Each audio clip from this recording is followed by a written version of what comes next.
Ok. On va y aller.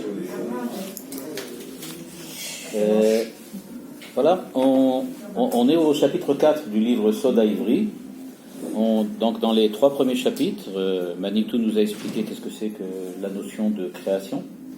Après ça, il nous avait montré le rapport entre la création et le libre arbitre. Et dans la 3e partie, on avait vu la dernière fois les différentes strates de la création, les différentes étapes.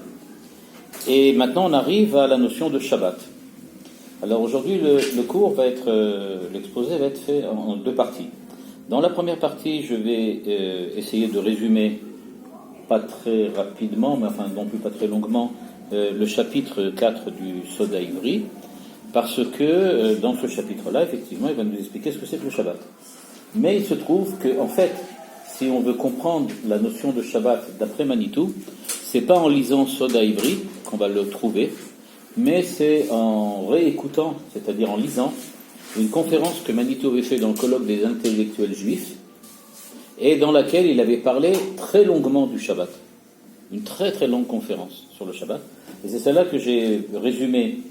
C'est-à-dire que j'ai enlevé certaines parties, j'ai enlevé certaines digressions comme Manitou. Ceux qui ont assisté au cours de Manitou savent, il avait tendance à faire des grandes digressions dans lesquelles il parlait de toutes sortes de choses intéressantes, mais qui n'étaient pas directement liées avec le sujet et qu'on pouvait truc.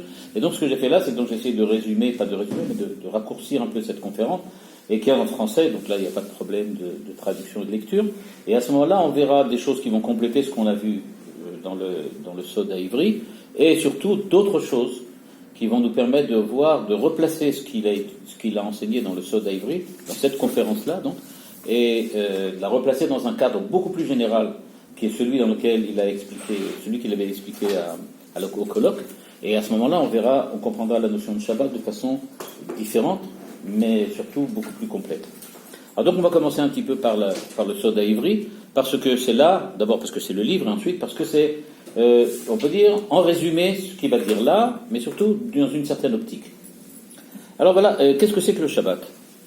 Bon, alors pour nous, le Shabbat, c'est évidemment ce que l'on connaît du point de vue du quotidien du Shabbat, c'est-à-dire le respect des 39 lois, des 39 interdictions, le Kiddush, Havdalah, des choses comme ça. Pour nous, c'est ça, Shabbat. Et il y a 2 choses importantes à noter, c'est que dans le Kiddush du Shabbat, on dit Zecher le Maaseh Bereshit. C'est normal, le Shabbat, ça a rapport avec les Zecher le Maaseh Bereshit. On dit aussi Zecher l'Yetziat Mitzrayim. Et là, on comprend moins quel rapport il y a entre Shabbat et Yetziat Mitzrayim.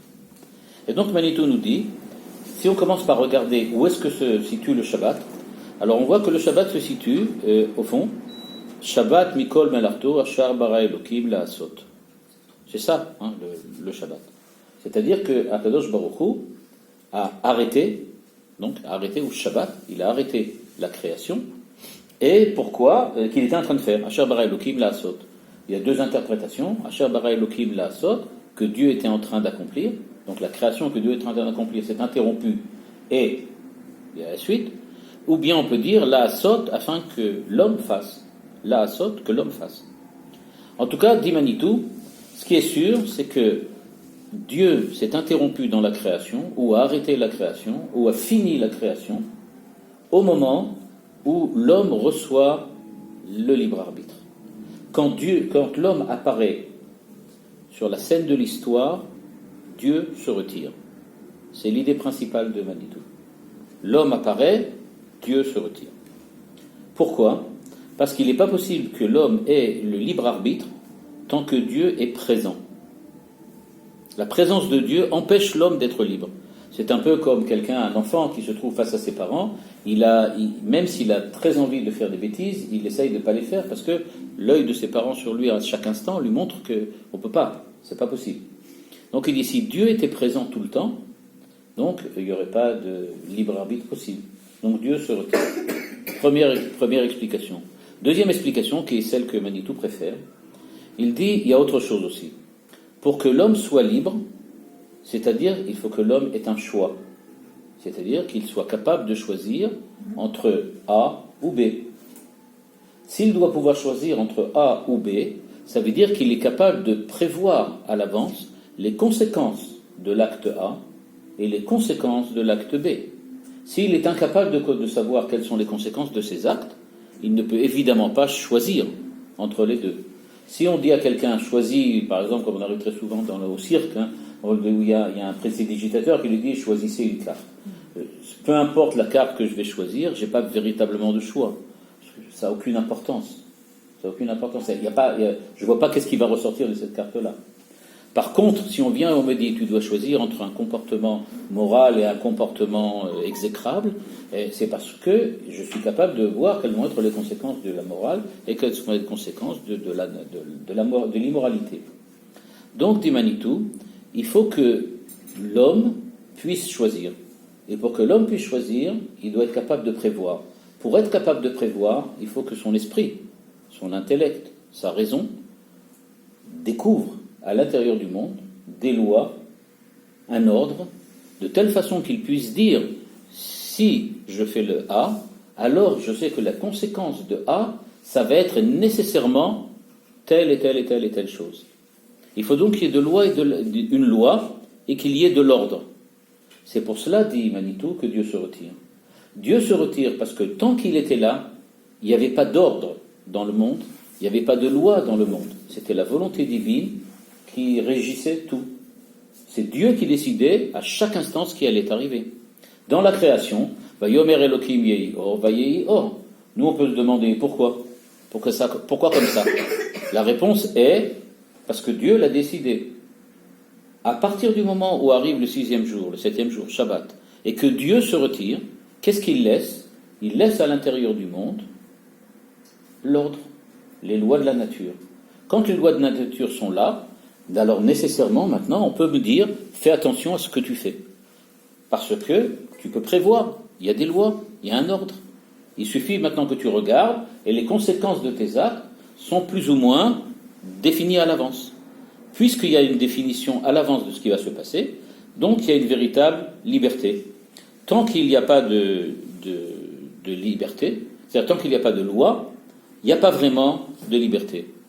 C'est pour ça, dit Manitou, que le monde tel qu'on le connaissait avant, c'est comme ça qu'il est décrit, on écrit au début de la création, il est écrit que Va'aretz haïta tohu vavohu. Tohu vavohu. Explique Manitou, qu'est-ce que ça veut dire tohu, d'après Rashi? Tohu vavohu, Rashi dit tohu, ça vient de la racine tohe, tavhehe, qui veut dire être étonné, être surpris. Vavohu, bohu, parce qu'il y a dedans. Le monde était dans un état de tohu vavohu. Le monde était dans une situation dans laquelle celui qui observait le monde était étonné par ce qu'il voyait dans le monde. Et pourquoi on était étonné, surpris? Parce qu'il n'y avait pas de loi, parce qu'il n'y avait pas d'ordre. Tout se passait comme, on pourrait dire, un arbitraire. On avait l'impression qu'il y avait un arbitraire divin qui faisait que le monde agissait, bougeait, réagissait en fonction de ce que Dieu décidait qu'il avait besoin de faire. Donc il dit Tohu Vavohu, c'est ce qu'on appelle le monde du Tohu. Le monde du Tohu, c'est une notion de Kabbalah aussi, c'est le monde dans lequel Dieu agit seul. Et puisque Dieu agit seul, eh bien, on est toujours étonné, on ne sait jamais pourquoi ça va être comme ça. Il n'y a pas de loi, il n'y a pas de raison. Les choses se font, deviennent ce qu'elles sont. Donc, la preuve peut-être de cette liberté, on peut dire, qui était présente globalement dans le monde, avant la liberté de l'homme, avant le libre arbitre de l'homme, c'est ce qu'on a vu la semaine dernière. Enfin, le cours dernier. Le cours dernier, on avait vu que la terre n'avait pas réussi à faire ce que Dieu lui avait demandé. La terre n'avait pas réussi à faire. On a vu aussi que ce n'était pas la seule.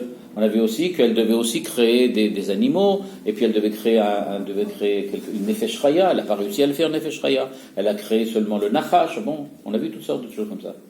Alors nous dit Manitou, mais c'est pas pour rien ça. Parce qu'on était encore dans l'époque dans laquelle la terre, c'est-à-dire le monde de la nature, avait une certaine forme de liberté. C'est pour cela, dit Manitou, que le monde, il était tohu. On ne peut pas savoir ce qui se passait à l'avance. On voudrait bien que les arbres poussent comme Dieu l'a demandé, ça pousse autre chose. On voudrait bien que les animaux soient comme ça, ils sont autrement.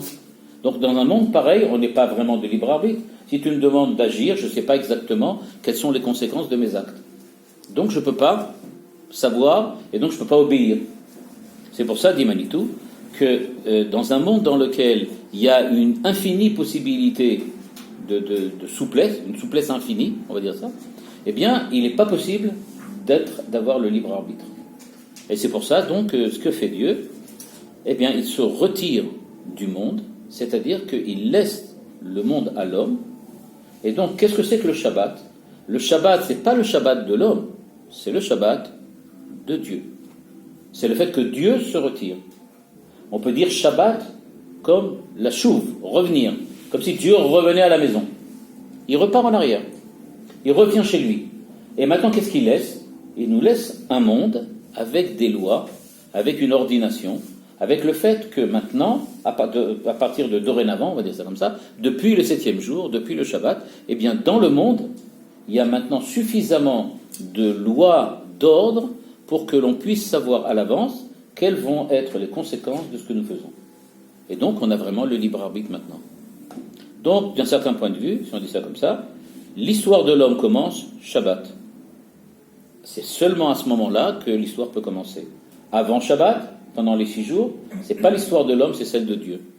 Donc, pendant 6 jours, Dieu agit. Le 7e jour, l'homme commence à agir. Quand est-ce que l'homme commence à agir? Quand Dieu se retire. Donc, on est maintenant, dans une certaine manière, dans le Shabbat de Dieu. On est dans le Shabbat de Dieu. Ok. Alors maintenant, là, évidemment, il y a différentes choses les différentes questions que Manitou pose, et il demande alors pourquoi nous, on doit respecter le Shabbat maintenant. Alors pourquoi nous, on respecte le Shabbat? Parce qu'a priori, ça ne nous concerne pas vraiment. C'est son Shabbat à lui, mais notre Shabbat à nous, quel rapport? Pourquoi moi je dois faire Shabbat? Parce que quand on lit le verset, il y a écrit vous devez faire Shabbat, pourquoi? Vous vous rappelez que c'est écrit là-bas dans le verset? Ki sheshet yamim asa Hashem et Hashem v'taret, ubayom hashvi'i Shabbat va'inafash. Ok? Il a pris Shabbat, il s'est reposé. Donc, mais d'accord, mais lui il a fait ça, et pourquoi moi j'ai besoin de le faire? Quel rapport ça avec moi? Au contraire, on devrait faire Shabbat le jour du travail, puisque c'est le jour où nous on commence. Donc pourquoi faire Shabbat nous, ce jour-là? Or, Manitou dit, c'est tout simplement parce qu'on a besoin, dans un premier temps, après on verra qu'il va parler de la notion de Brit, d'alliance, mais il va dire que dans un premier temps, c'est que on doit se rappeler que le monde tel que nous le voyons, c'est pas seulement le monde de la loi, le monde de la nature, mais c'est aussi le monde de la liberté divine. C'est-à-dire, notre problème, il est inverse. Nous sommes dans un monde dans lequel, pour nous, l'évidence, c'est les lois. L'évidence, c'est la nature. L'évidence, c'est l'ordre. Bon, ça a pris du temps. Les sciences ont mis beaucoup de temps à évoluer pour arriver à découvrir qu'il existe un ordre dans la nature. Mais maintenant, on sait, il y a de l'ordre, on est capable de retrouver. Même dans le chaos, on est capable de retrouver des lois. Donc, il y a quelque chose de fixe dans ce monde, le fait qu'il y ait des lois. Eh bien, la fixité, on peut dire le déterminisme qu'il y a maintenant dans le monde, ce déterminisme qui est au niveau des lois de la nature, pas au niveau de la liberté de l'homme évidemment, mais que le déterminisme des lois de la nature vient et nous enseigne que le monde est a priori pas créé. Il semble nous dire que le monde n'est pas créé. Le monde, qu'est-ce qu'il est? Il a toujours été là. Il y a des lois qui perdurent indéfiniment. Les lois, c'est quelque chose qui ne change pas. Donc on a tendance à croire que le monde a toujours été là, que le monde n'a jamais été créé, que le monde, il n'y a que des lois. Le monde est déterministe, même l'homme, après tout. C'est peut-être lui aussi qu'il est le fruit du jeu des molécules et de je ne sais pas quoi, de son cerveau. Donc il n'y a pas de liberté. Donc c'est pour ça qu'on doit se rappeler le Shabbat, pour nous dire, sachez que derrière ce monde de la nature se cache le monde de la création, le monde que Dieu a créé. Donc c'est pour ça que nous on fait Shabbat. On fait Shabbat pas pour dire qu'on doit se reposer, mais pour dire en ce jour-là qu'il est bon d'arrêter de faire quelque chose pour se rappeler qu'il fut un temps où nous on faisait rien et c'est Dieu qui faisait tout. C'est ça ce qu'on essaie de se rappeler. Donc on se rappelle de l'action, le fait que Dieu était celui qui était l'acteur de la création, et pas comme aujourd'hui dans lequel nous sommes les seuls acteurs du monde. Donc on se rappelle comme ça en arrière. Ça c'est une première explication donc du respect du Shabbat. Deuxième explication, aussi que Manitou donne toujours dans ce cours, il nous dit que le deuxième aspect, c'est que c'est aussi une alliance entre Israël et Dieu. Bon. Alors maintenant, cette Israël, cette alliance, donc à quoi elle est là aussi? Pourquoi on a besoin de faire une alliance? Eh bien, dit Manitou, pour les mêmes raisons qu'on respecte le Shabbat. Parce qu'en fait, qu'est-ce que c'est que cette alliance? Ça vient nous dire que l'homme est en fait en partenariat avec Dieu. Dieu arrête d'agir, l'homme agit. L'homme arrête d'agir, c'est Dieu qui le fait. Donc on se trouve vraiment comme ça, dans un monde dans lequel c'est vrai que c'est un monde de la nature, mais derrière le monde de la nature se cache le monde de la création, mais il ne faut pas croire que ce sont deux mondes complètement différents. Ce sont en fait deux mondes parallèles. Deux mondes parallèles, qui marchent en même temps. Olam Abba. Qu'est-ce que c'est Olam Abba? Pas le monde futur, le monde qui vient. Parallèlement au monde, à notre monde à nous, parallèlement, il y en a un autre qui avance. Lui aussi. Il vient vers nous. On peut dire ça comme ça. Mais lui aussi, il avance. En même temps, c'est le monde de la Bria de Dieu. Donc en fait, on est en partenariat. Nous faisons avancer notre monde, lui fait avancer le sien, Olam Abba, celui qui vient vers nous, et nous on se va vers lui, le Olam Azé, celui qui va vers lui.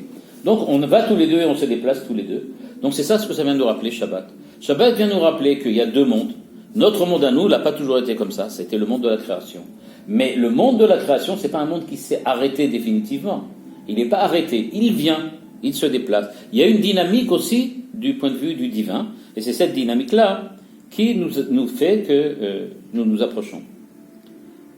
La meilleure preuve, c'est que dans le Kiddush, qu'est-ce qu'on dit? Vayichulu hashamayim ba'aretz v'chol tzevaam, vayichal Elokim yom hashvi v'tzarto, etc. Qu'est-ce que ça veut dire vayichulu, vayichal? Vayichulu. Terminé. Terminé. Alors, c'est vrai, ça veut dire terminé. Mais, dit Manitou, la Kabbalah dit que non, on peut trouver une autre racine à Vayichulu. On veut dire que ça ne vient pas de Kaf Lamed He, terminé, mais ça vient de Kaf Lamed Yud. Et à ce moment-là, ça voudrait dire Vayichal ou Vayichulu, on a fait ça Kli, on a fait ça ustensile, on a fait ça récipient, on a fait ça objet d'utilisation, outil, Kli. C'est-à-dire Vayichal, c'est-à-dire que maintenant, les deux mondes tels qu'ils sont, le monde, le nôtre, et puis le monde de Dieu qui est en parallèle, donc, en fait, les deux mondes, ce monde-là, qui est en fait la liaison des deux, il est devenu un ustensile, un récipient, un contenant de quoi, Kli, un contenant de quoi? De la révélation divine. Maintenant, le monde est prêt à recevoir Dieu. Alors, c'est un peu paradoxal, mais c'est vrai. C'est parce que Dieu se retire que le monde récupère son autonomie. Quand le monde récupère son autonomie, alors à ce moment-là, il peut recevoir Dieu. Présentement, Dieu n'est pas là, mais il peut être là. Avant, Dieu était tout le temps là, donc il n'était pas là, puisque nous n'y étions pas. Donc on était dans une situation dans laquelle on ne pouvait pas s'en sortir. Ou bien nous on était là, mais lui il n'était pas, ou bien lui il était là et nous on ne pouvait pas être. Donc qu'est-ce que Dieu fait? Je me retire momentanément, donc vous êtes là, mais vous êtes prêts à me recevoir. Donc on vous attend. Voilà, donc on attend Dieu. Eh bien, c'est ce qui se passe ici, donc il dit Vayichal. Et donc, qu'est-ce qu'on va faire? Eh bien, nous, le 7e jour, le jour du Shabbat, maintenant il faut le voir ça comme ça, c'est une astuce à Manitou, de dire qu'il faut bien se rappeler que le 7e jour, c'est toute la période qui va de la création du monde jusqu'au temps du Mashiach. C'est ça le 7e jour. C'est ça le Shabbat. Parce que c'est la période durant laquelle Dieu n'est pas là. Donc nous, notre histoire, l'histoire humaine, c'est, on peut dire comme ça, c'est le temps du Shabbat de Dieu. Quand est-ce que le Shabbat de Dieu se termine? Quand nous arriverons à l'époque du Mashiach et qu'il y aura la Géoula. À ce moment-là, s'arrêtera le Shabbat de Dieu et on va passer au 8e jour. Et à ce moment-là, on pourra dire. Donc il dit en fait, ce qui se passe, c'est que Dieu a créé le monde, 6 jours, il nous a laissé le 7e en disant, voilà, je m'arrête. Mais quand est-ce que ça se finit, 7e jour? Quand le Mashiach arrivera. Pourquoi? Asher bara Elokim la'asot. Qui est-ce qui doit faire là? L'homme. C'est l'homme qui doit faire. Jusqu'à présent, c'est Dieu qui faisait tout pendant 6 jours. Le 7e jour, l'homme doit commencer à faire. Quand est-ce qu'il va terminer de faire? Quand il fera ce que Rashi dit, il dit Asiya Masbir Rashi Lachon Tikkun. Rashi dit tikkun. Il faut arranger le monde.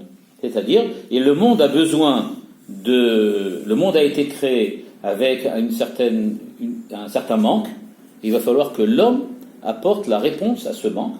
Et c'est ça, c'est en fait toute, on peut dire, la mission humaine, à savoir ce que nous devons faire dans ce monde-là.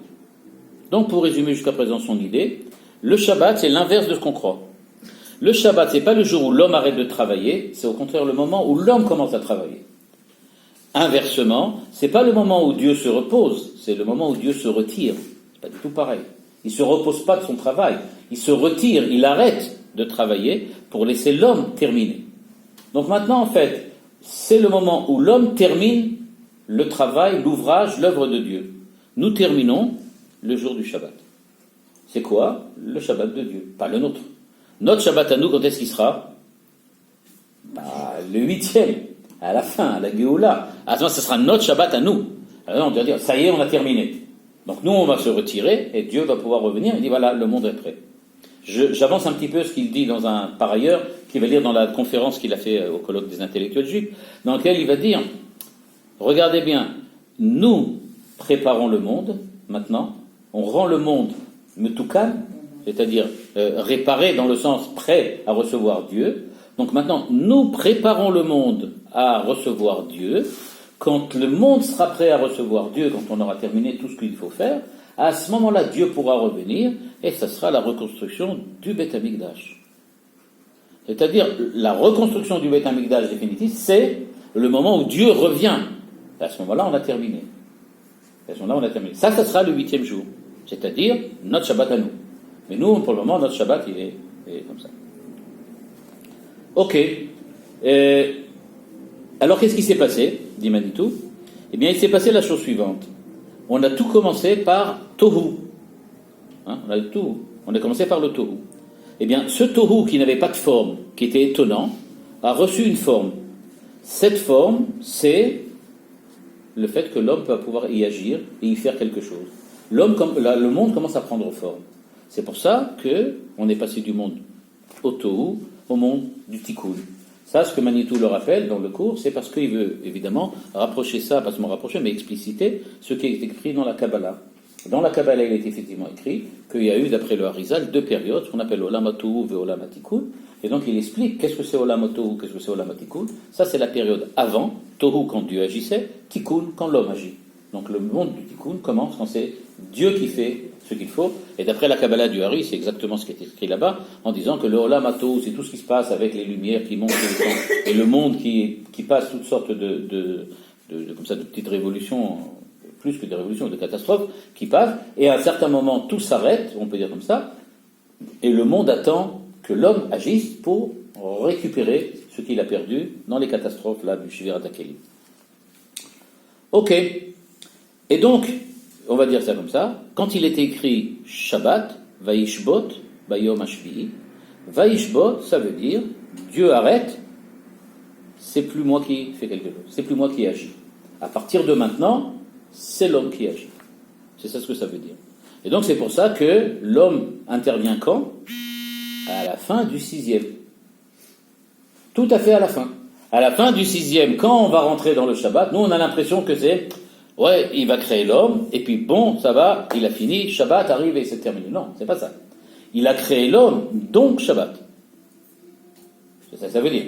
Parce que s'il a créé un homme, il n'a pas créé un robot, il n'a pas créé un singe, il a créé un homme, c'est-à-dire quelqu'un qui a un libre arbitre. Donc s'il a créé un libre arbitre, c'est que nécessairement, il s'est retiré. Donc le Shabbat, c'est pas quelque chose qui vient, j'ai fini la création, ouf, je me repose, mais ça veut dire, je viens de finir la création, donc on est Shabbat. C'est ça ce que ça veut dire. Et donc, Vaishbot, mais pas Vayanouar. Vaïrik Vayanouar. Et pourquoi pas? Yom Shabbat, Yom Menucha. Mais il n'y a pas Menucha. Menucha pour qui?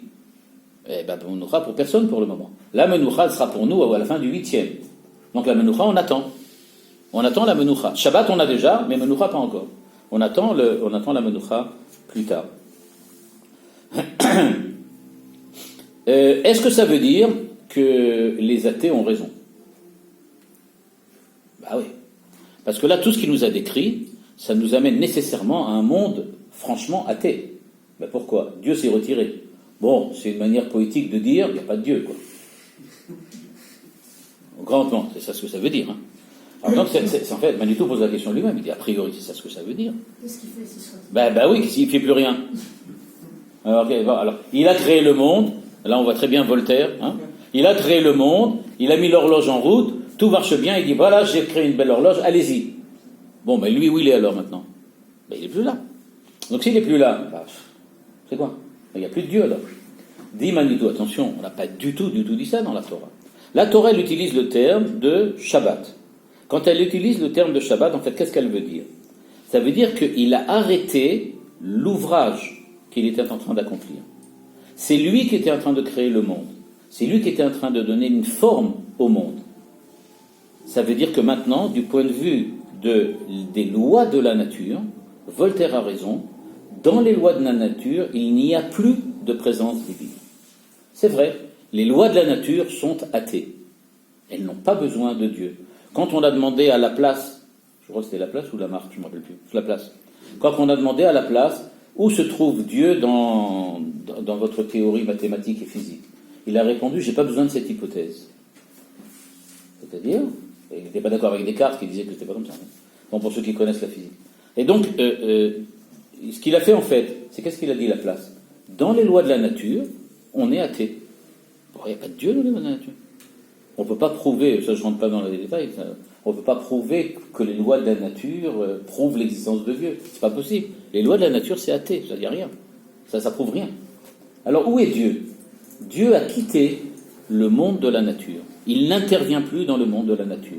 Les lois sont les lois, les choses continuent à tomber toujours, c'est pas que brusquement les choses vont remonter, les lois de la gravitation sont vraies, les champs électriques ça marche toujours, et la physique quantique continuera à perdurer tant qu'on n'aura pas trouvé quelque chose de mieux.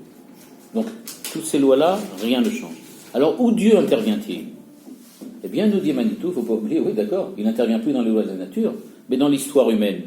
Ben oui, évidemment qu'il va intervenir. On n'a pas dit qu'il a quitté le monde, dans le sens qu'il n'y a plus de Dieu. On a dit qu'il a quitté le monde des lois de la nature. Il s'est mis en arrière pour donner au monde une structure ordonnée. Mais cette structure ordonnée, elle n'est ordonnée que dans le cadre des lois de la nature. Dans le cadre du fonctionnement de l'humanité, c'est-à-dire dans le cadre du choix moral, dans l'histoire, dans ce qu'on appelle la Hashgachat Hashem, ben là, il ne s'est pas retiré du tout. La meilleure preuve, il continue à faire des miracles, il continue à intervenir dans l'histoire, mais pas dans les lois de la nature. Ok. Mais pourquoi vous n'avez pas posé de question là? Allez, posez-la quand même. Quelle question vous devez me poser maintenant? Le choix. Non, ça c'est trop facile ça. C'est une question. Meilleure question, qu'est-ce que j'ai dit? Qu'est-ce que Dieu va faire encore? Qu'est-ce qu'il fait? Des miracles. Alors, qu'est-ce que c'est les miracles? Ah, c'est la Hashgacha, mais qu'est-ce que c'est aussi? C'est l'intervention dans les lois de la nature. Alors, il intervient ou il n'intervient pas dans les lois de la nature? Ah, ça, c'est un super problème. Qu'à chaque fois qu'il fait un miracle, alors on dit, ouais, c'est la Hashgacha. Mais à ce moment-là, Voltaire revient avec Lamarck, et le plat, pas Lamarck, avec la place. Ils reviennent tous les deux et disent, alors, je croyais que Dieu, il n'intervenait plus dans les lois de la nature. Réponse, Nachon, il n'intervient pas dans les lois de la nature. En quoi il intervient? Les lois sont toujours les lois. La mer continue à couler, ou elle continue à faire des marées, avant et après le passage de la mer Rouge. Alors qu'est-ce qui s'est passé là? C'est pas à l'intérieur des lois de la nature que Dieu est intervenu. Mais c'est à un moment précis, il a fait un certain objet, et le Rambam dit, en fait, les lois de la nature contenaient d'une certaine façon le passage de la mer Rouge. C'est-à-dire, c'est quelque chose que Dieu avait déjà prévu, parce qu'au niveau de Dieu, évidemment, le temps, c'est pas exactement la même chose qu'à notre niveau à nous. Donc, dit le Rambam, en fait, ces miracles-là, c'est pas important de regarder comme contradiction avec la nature, mais il faut surtout les voir comme rapprochement, quelque chose qui rapproche avec la Hashgacha. Le fait que ça soit contradictoire de la nature ou pas, il faut dire que c'est Dieu qui avait prévu ça depuis le début. Les lois de la nature comprenaient qu'il y a un miracle qui sera fait à telle époque. Ça n'a aucune importance, dit le Rambam, le fait qu'il y ait que ça du point de vue des lois de la nature.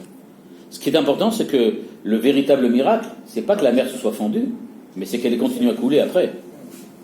Parce que si on admet qu'il n'y a plus de loi de la nature, alors rien n'aurait dû marcher.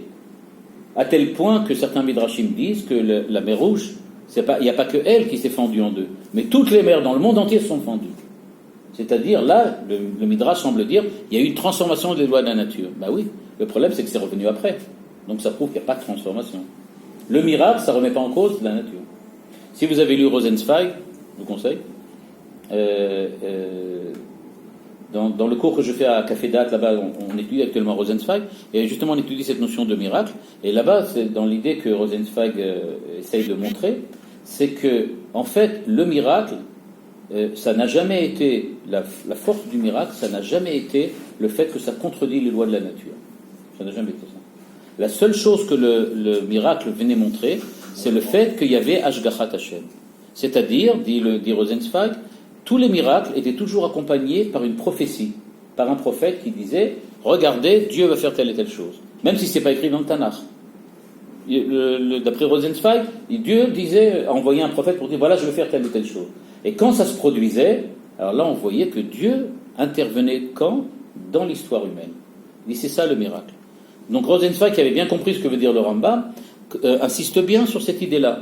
Le miracle, c'est pas prouver que Dieu peut briser les lois de la nature, parce que le fait est qu'il ne les brise pas, puisqu'elles reviennent toujours à ce qu'elles étaient avant. Alors qu'est-ce que ça veut dire ? Il les interrompait. Mais quand on dit qu'il interrompait les lois de la nature, ça veut dire que justement, il y a Ashgachat Hashem. Pas que les lois de la nature disparaissent, mais qu'il y a Ashgachat Hashem.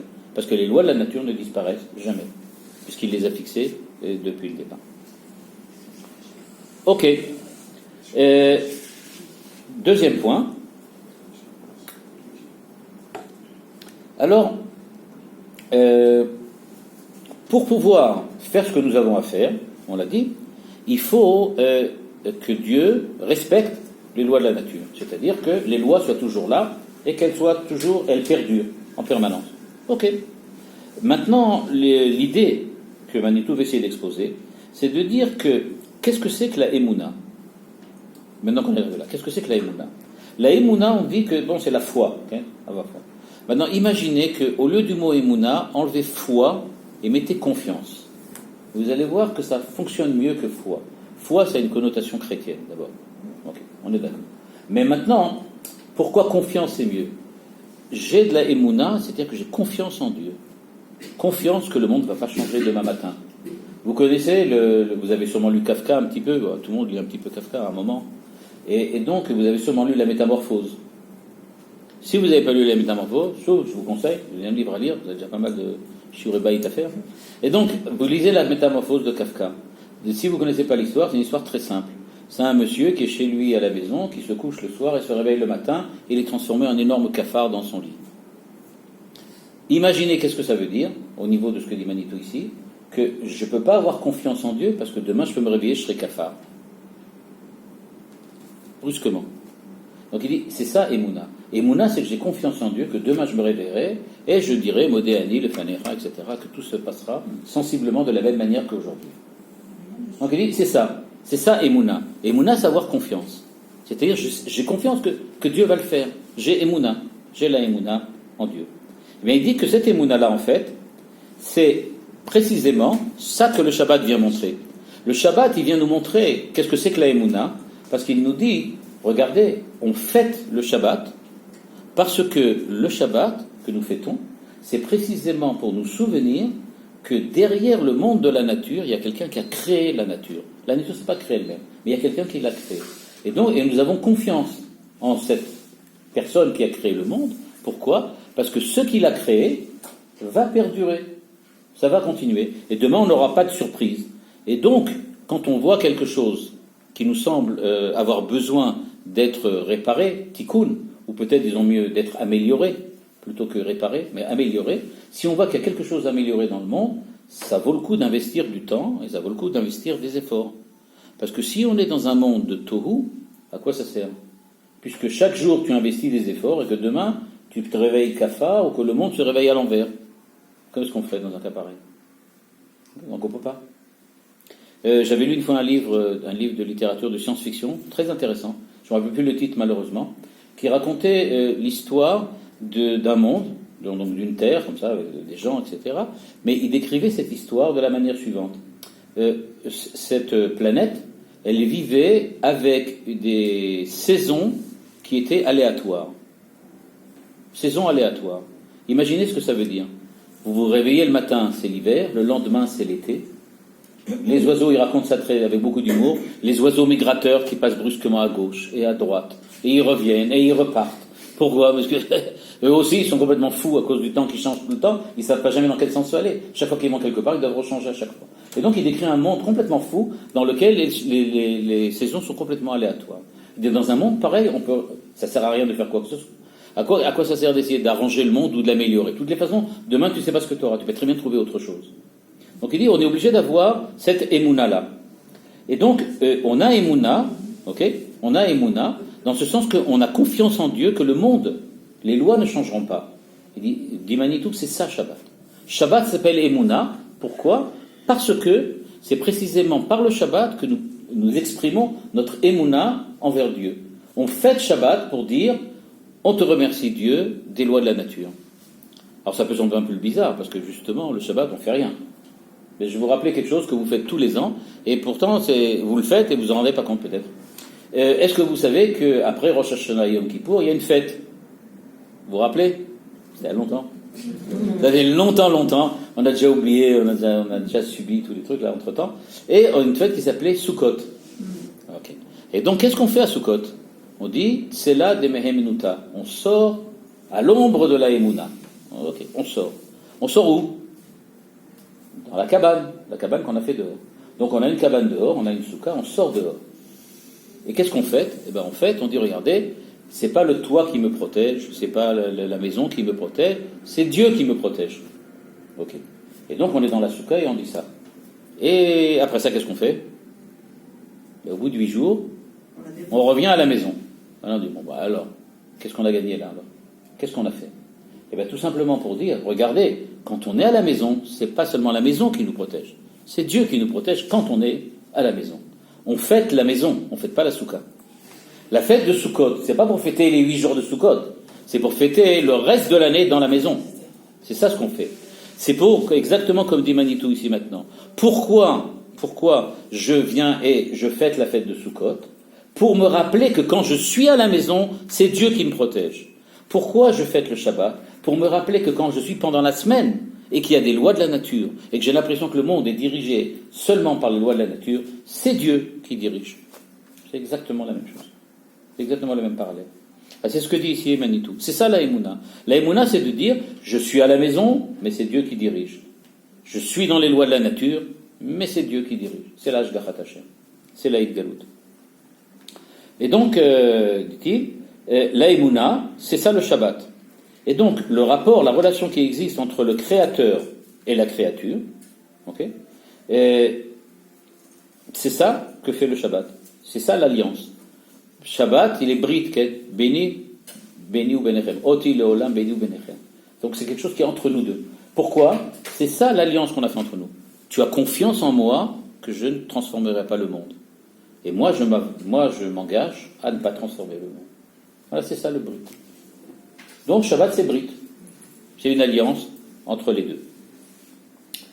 Ok. Dieu, donc, ne va pas détruire les lois de la nature. On est content, c'est sympa. Deuxième question. Mais dans une alliance, vous savez comment c'est chez les Juifs. Hein. Et Dieu, il parle de Canary qui est les Juifs. Et donc, ça marche pas comme ça, je te donne quelque chose, tu me donnes rien. Une alliance, c'est je te donne, tu me donnes. Chacun de notre part. La part de Dieu, elle est claire. Nous, on a émouna que Dieu, il détruira pas la nature. Okay, très bien. Très bien. Et lui, il s'engage à pas détruire. Et nous, qu'est-ce qu'on fait alors? Et qu'est-ce qu'on lui rend en compte? En contrepartie, qu'est-ce qu'on va lui rendre? Eh bien, dit Manitou, tout simplement, c'est le fait que nous avons confiance en lui.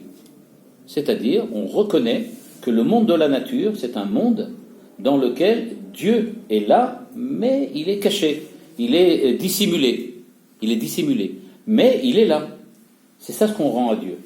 C'est-à-dire, Dieu nous dit, moi je ne détruis pas les lois, et nous disons, on sait bien que tu ne détruis pas les lois, parce que derrière les lois, c'est toi. Derrière les lois, c'est toi.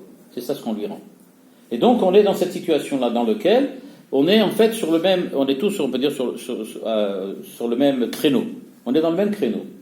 Dieu est dans le créneau de la création, dans le sens où il dit, je laisse les lois de la nature faire perdurer la création, Et nous disons à Dieu, nous savons bien que les lois de la nature, elles ne perdurent pas par elles-mêmes, mais elles perdurent parce que toi, tu as décidé qu'elles vont perdurer. Et donc c'est pour ça qu'on est là. Mais en fait, on tourne tous autour du même créneau, les lois de la nature. Et comme je disais, à Sukkot, on fête la maison, en fait. C'est ça ce qu'on fête. C'est comment être à la maison. On apprend à être à la maison en sortant dehors. Là, de la même manière, en arrêtant de faire quelque chose, on apprend qu'est-ce qu'il faut faire quand on doit le faire. Voilà. C'est ce que dit Manitou. Et donc, qu'est-ce que c'est que la Shmirat Shabbat? Eh bien, on est là et on dit, on est là pour se remettre avec Dieu, pour se reprendre contact avec Dieu. Et en fait, au moment du Matan Torah, ce qui s'est passé, c'est que Dieu est venu et m'a dit, voilà, Anochi Hashem Elokecha Asher Hotzeticha Meret Mitzrayim. Il n'a pas dit, je suis celui qui a créé le monde. Il n'a pas dit qu'il a créé le monde, pourquoi? Parce que ça, c'est déjà la Emouna du temps de Shabbat. Au temps de Matan Torah, qu'est-ce qu'on est venu? On est venu dire, voilà, nous on est Shema Israël Hashem Elokeinu Hashem Echad, Anochi Hashem Elokecha. Nous on est venus les témoins. On est les témoins. Regardez dans Shema, si vous vous rappelez, Shema, il y a un grand Aïn à la fin de Shema et un grand Dalet à la fin de Echad. Et donc on vient montrer que, on est témoin. On vient témoigner. C'est ça ce qu'on fait. C'est ça notre contrepartie. Nous témoignons de la présence de Dieu. Par contre, Dieu, lui, il maintient le monde dans son unité. Si vous avez remarqué, dans le Shema Israël Hashem Elokeinu Hashem Echad, il y a beaucoup de choses. Bon, c'est un verset un peu compliqué.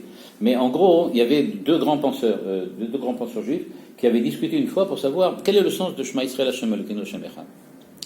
C'était Hermann Cohen, donc le philosophe néo-kantien de la fin du 19e, et Franz Rosenzweig, qui était aussi à la même époque. Lui, il était l'élève d'Hermann Cohen d'un certain point de vue, et il était donc très attaché à lui, et très souvent, ils travaillaient ensemble. Mais ils n'étaient pas d'accord comment interpréter le verset Shema Israël Hashem Elokeinu Hashem Echad.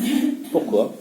Parce que ce que disait Hermann Cohen, c'est que l'essentiel de la Edout, du témoignage, c'est Echad, que Dieu est un. Bien que la nature semble nous montrer qu'il y ait énormément de multiplicité, que tout semble prouver a priori l'absence de Dieu, en fait on dit nous, Hashem Echad, il est là, il est un, il est unique, il est là malgré tout ce que je peux découvrir dans le monde.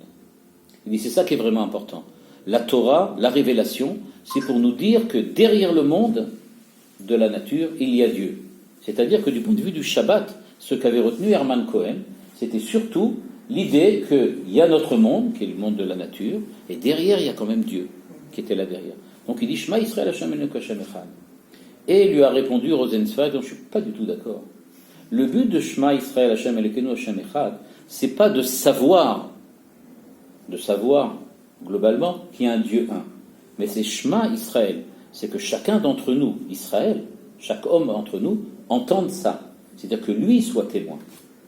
C'est-à-dire que leur discussion, elle était, quel était donc le but de la création? Dit Hermann Cohen, le but de la création, c'est que Dieu crée le monde. La réponse de Rosenzweig, c'était non, le but, c'est pas qu'il crée le monde, c'est qu'il y ait des hommes qui soient là pour le savoir et témoigner de vraiment ce qu'il a fait. Hermann Cohen a adopté le point de vue de Dieu, dans la brite là, dont on a parlé, dans l'Alliance. Le côté de Dieu, c'est Hermann Cohen. Dieu, qu'est-ce qu'il a dit? Je maintiens le monde dans sa nature. Je maintiens le monde tel qu'il est. Moi qui suis un, je maintiens le monde qui est multiple. Voilà. C'est-à-dire l'aspect dans cette alliance-là, ce que Dieu apporte. Hermann Cohen dit, c'est ça ce qu'on dit dans Shema Israël. Shema Israël, Hashem Elokeinu Hashem Echad. Rappelez-vous, c'est Dieu qui a créé le monde.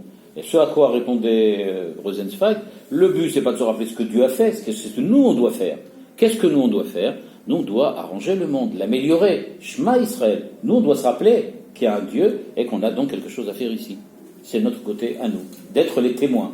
Et comment on témoigne? Par l'étude de la Torah, par l'accomplissement des mitzvot, etc. Donc c'est là-dessus où ils n'étaient pas d'accord. Enfin, tous les deux, ils exprimaient plus ou moins une même idée. Qu'est-ce qui nous manque maintenant, dit Manitou? Eh bien, il nous manque la Menoucha. C'est ça qui nous manque. En fait, le Shabbat, on l'a, on a bien le côté comme ça de la bride, mais il nous manque la Menoucha. Qu'est-ce que c'est que la Menoucha? C'est le repos. Or, dit Manitou, qu'est-ce que ça veut dire repos? Repos, en gros, globalement, c'est qu'il n'y a pas de mouvement. On va dire ça comme ça. Hein. En physique, c'est ça, on dit un corps au repos, ça veut dire qu'il n'a pas d'accélération, parce qu'il pourra avoir une vitesse, il sera quand même au repos. Mais bon, on dira qu'il n'y a pas de mouvement, enfin, il n'y a pas de transformation. Alors il dit, qu'est-ce qui nous manque donc? Il nous demande, qu'est-ce qu'on attend donc? On attend un monde dans lequel il n'y a plus de changement. Mais rappelons-nous bien, les changements, ils viennent d'où? De l'homme, pas de Dieu. Dieu nous a juré qu'il ne touchera plus rien. Il ne touche plus rien. Donc c'est fini, le monde reste comme ça. Si maintenant il y a quelque chose qui se transforme dans le monde, c'est grâce à l'homme. Donc ce qu'on attend, c'est la menoucha, mais la menoucha, c'est nous. Et donc c'est pour ça qu'on attend le Olam Abba. À chaque fois qu'on fait quelque chose et que le monde s'améliore, ben le Olam Abba, il est bas, il arrive, il est plus bas, il arrive. Okay? Donc il arrive vers nous. Donc à chaque fois qu'on fait quelque chose, il vient. Donc c'est pas un monde futur, c'est un monde qui vient grâce à nous. À chaque fois qu'on fait quelque chose, il s'approche. On a avancé un pas. Okay? Nous on était vers lui et lui il est venu vers nous. Donc il nous dit, c'est ça ce qu'on appelle Olam Abba. Et qu'est-ce qu'il y aura à la fin? Okay? Comment ça s'est terminé? Eh bien la création du monde s'est terminée quand il est écrit Vayipar be'apav nishmat chayim. Ruach chayim. C'est-à-dire, Dieu a créé l'homme. Et qu'est-ce qu'il dit? Vayipar be'apav nishmat chayim. Et il lui a donc insufflé une âme vivante, une âme de vie. On avait vu Nefesh Chaya déjà le cours dernier. Et donc il dit, qu'est-ce que ça veut dire donc Vayipar be'apav nishmat chayim? Manitou dit, eh bien c'est précisément la possibilité, la capacité d'avoir le libre arbitre et de discerner entre le bien et le mal. C'est ça ce qu'on a reçu. Nishmat Chaim, c'est pas simplement le fait que nous soyons vivants, mais c'est le fait qu'on ait la capacité de faire la différence entre le bien et le mal. Et donc, imaginez ce que ça veut dire. Le monde est en train de se créer. Qui est-ce qui agit? Dieu. On approche du 6e jour, il va créer l'homme. Ça se termine par une phrase, Vayipar be'apav nishmat chayim. Dès que l'homme a le libre arbitre, qu'est-ce qu'il y a écrit? Vayichulu hashamayim ba'aretz v'chol tzevaam, vayichal elokim v'chol. Et on est rentré dans le Shabbat. C'est pour ça que c'est écrit comme ça. Donc, il a créé le monde tout seul, il a créé l'homme tout seul, il a insufflé l'âme tout seul, mais dès qu'elle est insufflée, il se retire et il dit voilà, maintenant, le monde est à vous. C'est à vous que vous devez agir. Et donc, voilà, on est donc dans le Shabbat de Dieu. Nous sommes dans le Shabbat de Dieu. Et donc, si c'est le Shabbat de Dieu, eh bien, il faut maintenant commencer, nous, à agir. Parce que c'est comme ça que le monde doit fonctionner. À partir du moment, donc, où la création s'arrête, on peut dire comme ça, la formation du monde, le façonnement du monde s'arrête, eh bien, c'est parce que maintenant, celui qui va changer le tohu en quelque chose de tsura, en quelque chose de valable, c'est l'homme, c'est plus Dieu. Jusqu'à présent, c'était Dieu, mais c'est l'homme. La fin de tout ça, qu'est-ce que ça sera? Eh bien, c'est Vayere Vayiboker Yom HaShvi'i. Mais quand on cherche dans la Torah le verset, il n'y en a pas. Il y a écrit Vayere Vayiboker Yom Chamishi, un de gagné. Vayiboker Yom Shishi, encore un de gagné. Et maintenant, il a créé Shabbat. Et qu'est-ce qu'il y a écrit? Bah, rien. Il n'y a pas écrit Vayere Vayiboker Yom Shvi. Et pourquoi? Parce que le Yom Shvi, il n'est pas fini. Quand est-ce qu'il sera terminé? Quand l'homme le terminera. Quand on arrivera, nous, à la fin du 7e. Donc, quand est-ce qu'on dira Vayere Vayiboker Yom Shvi? Il est mot à Mashiach.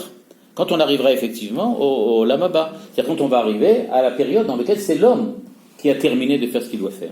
Et à ce moment-là, donc, on pourra véritablement rentrer dans le véritable Shabbat de l'homme. Remarquez aussi qu'à la fin du 7e jour, il n'y a pas non plus écrit Vayar Elokim Kitov. Non, pourquoi il n'a pas vu? Parce que c'est toujours pas bien. Tant que nous, on n'a pas fait ce qu'il faut, c'est pas toujours fait. Donc voilà, on n'a pas de note. On n'a pas été noté encore. Ok.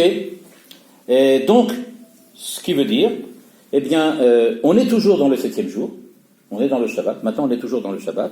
À la fin du 7e jour, on dira Vayivere Vayiboker. À ce moment-là, Dieu va regarder et va dire ok, Vayar Elokim Kitov. Mais on attend que ça se passe dans le 7e jour. Donc, pendant les 6 jours de la création, on ne va pas dire, mais 6 jours de la formation, la Bechira, Chofshit, était dans la création. Et c'est pour ça que la terre s'est amusée à faire ce qu'elle voulait. Elle n'a pas fait les arbres comme il fallait, elle n'a pas fait les animaux comme il fallait. Et chaque jour, Manitou dit, si on regarde bien dans les versets, elle ne fait pas exactement ce que Dieu demande. Elle fait toujours elle s'amuse à faire à chaque fois des petites différences. Donc, ce qui s'est passé, on l'avait vu la semaine dernière, il avait dit qu'à chaque étape de la création, les 6 jours représentant 6 étapes, il dit à chaque étape de la création, il y a quelque chose qui manquait. Mais Dieu disait, on peut quand même, ça peut fonctionner même comme ça. Moi, je voulais des arbres qui soient des fruits. En fin de compte, il y a des arbres qui donnent des fruits, mais ils ne sont pas des fruits eux-mêmes. Bon, c'est plus long, mais ça va marcher quand même. Et chaque jour comme ça, les choses vont en augmentant, à tel point que quand on arrive le 7e jour, Dieu dit, attention, là on a un vrai problème.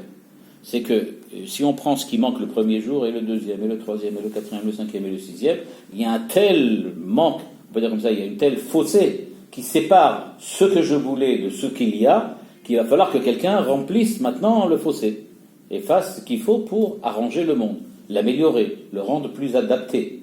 Alors il dit, sinon on ne peut pas continuer, ça on ne peut pas. Alors Dieu dit, ok, qui c'est qui peut faire ça? C'est vous, vous êtes là. Il dit, maintenant c'est à vous de le faire. Donc Dieu se retire et dit, voilà, maintenant, allez, remplissez-moi tout ce qui se passe. La terre, qu'est-ce qu'elle a voulu? La terre a voulu créer des arbres qui donnent des fruits, mais pas des arbres fruits. Pourquoi? Parce que la terre a décidé que c'est pas possible de faire un monde qui soit simultanément, dès sa création, déjà parfait. Parce qu'un arbre fruit, ça veut dire que le tronc, c'est déjà le fruit. C'est-à-dire, avant même que ça devienne un arbre qui donne des branches et des feuilles, etc., il y a tout de suite le fruit. Ça, c'est super sympa, c'est-à-dire qu'il n'y a pas besoin d'attendre. On l'avait vu ça là, cette dernière fois. Il n'y a plus de temps. Il n'y a pas de temps. Il n'y a pas d'évolution. Les choses, directement, sont parfaites dès le départ. La terre a décidé que ça ne sera pas comme ça. Il faudra du temps. Dieu dit, ok, s'il faut du temps, vous avez un jour, vous avez une journée, c'est ça, le 7e jour. Vous allez-y, faites-le vous-même. Quand vous aurez fini, ça veut dire que le 7e jour est terminé, et maintenant vous avez utilisé votre temps. On a dit que la terre, on lui avait demandé de faire Nefesh Chaya. Elle a dit, Nefesh Chaya, je ne sais pas faire. Moi, je fais Nachash, si vous voulez, ça je sais faire. Je sais faire des animaux autant que vous voulez, des Chayot, des Behemoth, ça je sais faire. Mais je ne sais pas faire Nefesh Chaya. Alors Dieu dit, d'accord, alors l'homme sera Nefesh Chaya. Alors donc il a créé l'homme, il dit voilà maintenant, pourquoi Dieu avait décidé qu'il y ait Nefesh Chaya, c'est-à-dire quelque chose qui soit Nefesh, mais en même temps qui soit Chay, c'est-à-dire qu'il ait 2 capacités, le corps et l'esprit, qui soit tout ensemble et parfait, qui soit fruit déjà, lui aussi. Maintenant, étant donné qu'il faut du temps, eh bien maintenant le Nefesh Chaya c'est l'homme, mais le temps qu'il arrive à se mettre dans la perspective de réaliser l'idéal divin, ça prend du temps et il faut beaucoup d'éléments encore, et beaucoup d'étapes à passer. Donc, dit la Torah, eh bien on attend. On est rentré dans le 7e jour, et on attend donc que grâce à la liberté, grâce au libre arbitre, l'homme puisse arriver là où il arrive. Mais, quand même, et qu'est-ce qui se passe si ça n'y arrive pas? Ah ben voilà, ça c'est embêtant. Qu'est-ce qui se passe? Et si maintenant l'homme rate? Alors Dieu nous dit, ne vous inquiétez pas, dans l'histoire humaine, moi j'interviens. Si vraiment ça devient catastrophique, j'interviendrai. Moi j'interviendrai. Dans la nature, j'interviens pas. Mais au niveau de la Hashgacha, oui, je peux intervenir. Oui, je peux intervenir.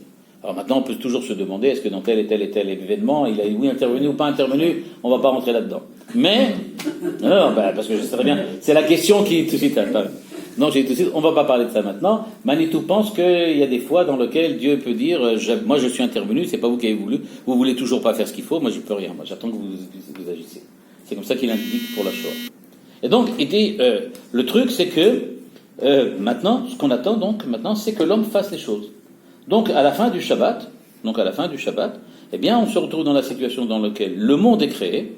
Il est imparfait dans le sens qu'il lui manque quelque chose, on n'a pas encore vu exactement ce qui lui manque, mais il lui manque quelque chose. Ce qui lui manque, c'est l'homme qui doit l'apporter, et c'est là, en fait, le rôle que l'homme a à jouer dans le partenariat avec Dieu, en ce sens que c'est lui qui va compléter la création divine grâce à l'ouvrage que lui va apporter. Et ça, donc, ça va être la suite de l'histoire humaine. Après, donc, le temps de la création. Et à ce moment-là, on passera au chapitre 5, mais pas la prochaine fois. Dans le chapitre 5, il y a encore autre chose après, il va parler de la bracha, de la gdusha, etc. Ça, on le verra ça la prochaine fois. Pardon? Zecher l'Yetziat Mitzrayim. On va arriver pourquoi l'Yetziat Mitzrayim? Parce que c'est la Hashgacha, et pas la création. Alors voilà. Donc ce qu'on va faire, c'est que comme ça. Là, on a parlé sur le Shabbat. La prochaine fois, on parlera, il y a encore à parler sur ce qu'il appelle la bracha. Vayivarech Hashem et Yom HaShvi. Ensuite, Vayikadesh et Yom HaShvi. Et une fois qu'on sera arrivé au bout de ça, à ce moment-là, on peut regarder ce que Manitou dit dans la conférence. Dans le cas, vous verrez, la conférence, elle va en fait résumer globalement tout ce qu'on a dit jusqu'à maintenant. Il va le remettre dans un cadre plus général et il va l'expliquer ça. Voilà. Bah oui, on est bon là.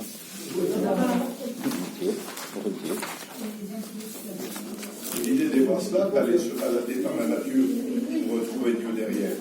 Ah ben justement, c'est pas possible sans la Torah et les mitzvot.